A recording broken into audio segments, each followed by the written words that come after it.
Bisous, continuez à réagir, on est là sur la page Facebook. Si vous êtes connecté, c'est le 6-8 RTBF, par SMS, c'est le 3063. Elle nous rejoint pour nous parler de nos droits et c'est vrai qu'on le sait peut-être et on a tendance à l'oublier, c'est bien de le rappeler, surtout avant les vacances. On va parler voyage en voiture. Que faut-il savoir avant de partir? Yasmine Lamis est là. Bonjour Yasmine. Bonjour Sarah. C'est vrai que les vacances de Pâques approchent. Oui, ça Peut-être approche. allez-vous prendre la voiture, faire des longs trajets en France ou pourquoi pas ailleurs. Et du coup, que faut-il savoir par rapport à notre voiture, Yasmine? Oui, donc c'est bientôt les vacances. Vous allez peut-être partir à la montagne ou au soleil. Alors moi, j'ai ici établi une petite comparaison. D'abord, en ce qui concerne la limitation de vitesse. Oui. Donc j'ai comparé 4 pays. Donc j'ai comparé la Belgique, la France, la Suisse et l'Allemagne. Oui. Donc des petites règles, c'est en règle générale évidemment. Alors en agglomération, c'est 50 km/h partout. Alors, hors agglomération, sur les routes nationales, en Belgique, c'est 90 km/h, comme vous savez, Sarah. Oui, bien sûr. En Suisse, on respecte tout le temps. En Suisse, c'est Ouais, 80 km/h, donc un peu moins. Et en France, c'est soit 90 km/h, soit 80 km/h, selon les conditions météorologiques. Donc en France, ça dépend évidemment s'il pleut, s'il y a des précipitations, alors les limitations de vitesse sont un petit peu, voilà, absolument, un petit peu moindres. Et alors, par contre, en Allemagne, c'est un peu plus, c'est 100 à 120 km/h de façon générale. Ouais. Alors, dernière petite règle, sur les autoroutes, c'est combien en Belgique, vous savez, Sarah? 120. 120. Évidemment. Alors, en Suisse aussi, c'est 120 km/h. Alors, en France, comme vous savez, c'est 130 km/h quand les conditions sont normales, ou un peu moins, 110 km/h lorsqu'il pleut ou qu'il y a des intempéries. Alors, est-ce que vous savez en Allemagne quelle est la règle générale? Il n'y a pas vraiment de limitation. Oui, on peut faire absolument. On peut rouler assez vite, en fait. Voilà, en Allemagne, il y a une absence de limitation de vitesse qui est donc la règle générale. Bon, bien souvent, on limite aussi, mais de façon générale, sur 68% des réseaux autoroutiers en Allemagne, il n'y a pas de limitation de vitesse. Bon, maintenant, évidemment, ce qu'on conseille, c'est 130 km/h, plus ou moins, c'est la limite de vitesse conseillée. Et bon, en fonction des conditions météorologiques ou quand il y a un accident, il y a parfois des signaux qui prévoient temporairement, voilà, limité à 120, 130.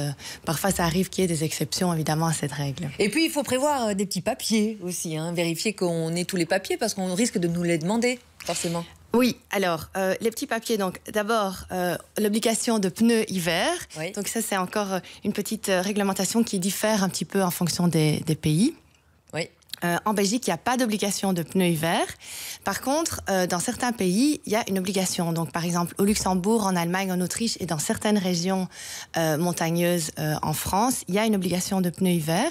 Et parfois, on obligera aussi de mettre des chaînes aux pneus quand les conditions météorologiques le requièrent. Et aussi, cette obligation, évidemment, temporaire, limitée dans le temps. Donc, c'est souvent de octobre à avril. Les petits papiers maintenant. Alors, les petits papiers.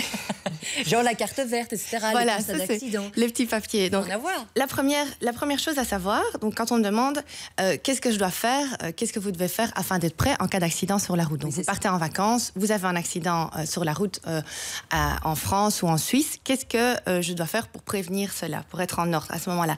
Alors, la première chose, c'est ma carte verte. Donc, vérifiez avant de partir en vacances si votre carte verte est bien en ordre, parce que si elle n'est pas en ordre, il risque que vous ayez un problème au niveau de l'assurance, que vous ne soyez plus ou pas assuré. Et alors, c'est toujours intéressant. Bon, moi, j'ai pris ici ma carte verte. Vous savez tous ce que c'est, la carte verte. La voici.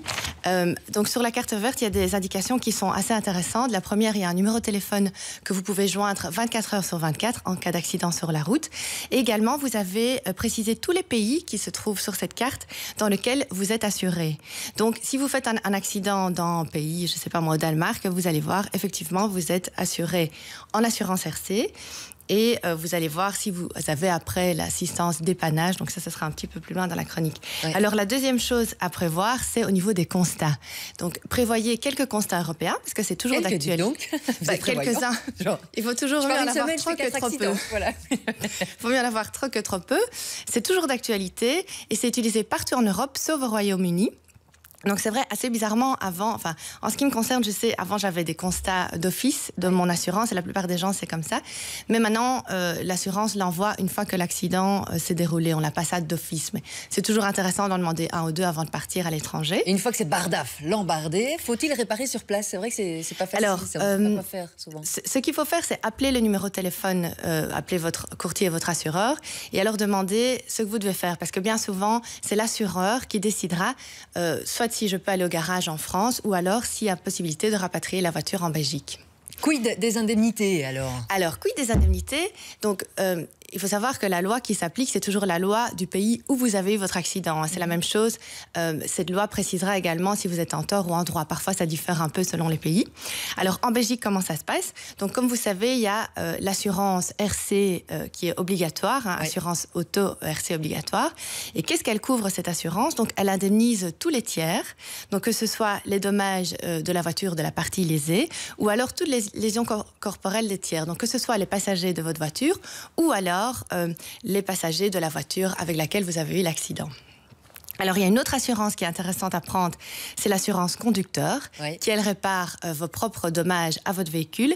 Et alors, évidemment, donc ça, c'est l'assurance Omnium, pardon. Et alors, l'assurance conducteur qui, elle, répare vos lésions corporelles. Merci beaucoup, Yasmine, pour ces bons conseils. C'est vrai qu'on le sait, mais c'est toujours bien de le rappeler aussi à 2 semaines des vacances de printemps, des vacances de Pâques. Tout à l'heure, on va se poser des questions aussi par rapport aux biscuits.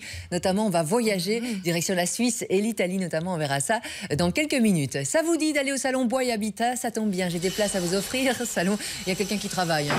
Vous n'en faites pas, c'est tout à fait normal. Bois et Habitat, c'est à Namur Expo. Ça démarre le 18 mars, ça dure plusieurs jours. C'est jusqu'au 21 du côté de Namur. Donc, si ça vous dit, j'ai 2 entrées à vous offrir. Faites oh, mais dites donc, on est en train de travailler ici, non? Oh, Bois et Habitat, on joue par SMS. Démarrez votre message. C'est normal, ils mettaient des boucliers sur les oreilles pour travailler, alors ils nous entendent pas, évidemment.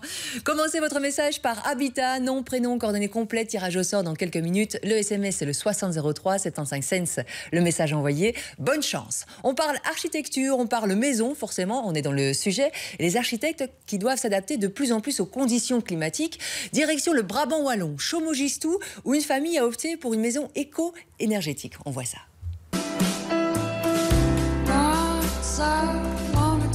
On a décidé de construire ici parce qu'on a longtemps cherché en fait un terrain où on aurait la souplesse de faire un petit peu une maison atypique. Et puis c'était un pari aussi pour la valeur de la maison plus tard puisque vu le coût de l'énergie,